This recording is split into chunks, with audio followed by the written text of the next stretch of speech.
আরে জানি জানি আমার ভিডিওর জন্যই তোমরা ওয়েট করেছিলে, আর ওয়েট তো করবেই না, এত ভালো ভিডিও যদি তারপরেও তোমরা সাবস্ক্রাইব করো না, মানে কি বলবো, তোমাদের তো ভালো জিনিস পছন্দই হয় না।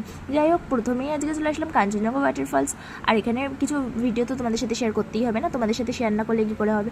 যাই হোক, তারপরে দাঁত কেলাচ্ছিলাম, এমন দাঁত কেলাচ্ছিলাম, ফার্স্টেই 50 টাকা করে এক একজন উঠলাম, আর উঠে এখানে এসে তো মনটা পুরো খুশ হয়ে গেল, মানে দিল খুশ একটা ব্যাপার, মানে দিল পুরো একেবারে খুশ হয়ে গেছে আমার।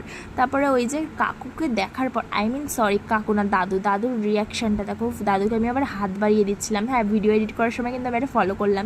যাই হোক, এই দেখো ভাই আগে যাচ্ছিলো আর আমিও যাচ্ছিলাম, কি একটা বলছিলাম মনে নেই। ফার্স্টে ফিল্টারের থেকে নন ফিল্টারে চলে আসলো, এবার আবার আমি ফিল্টারে চলে আসলাম, মানে ফিল্টার ছাড়া ঠিক আমার ভালো লাগে না। আরে বাবা, আর কত বক বক করবো বলো, এবার সাবস্ক্রাইবটা করে দাও, আর নতুন নতুন ভিডিওর জন্য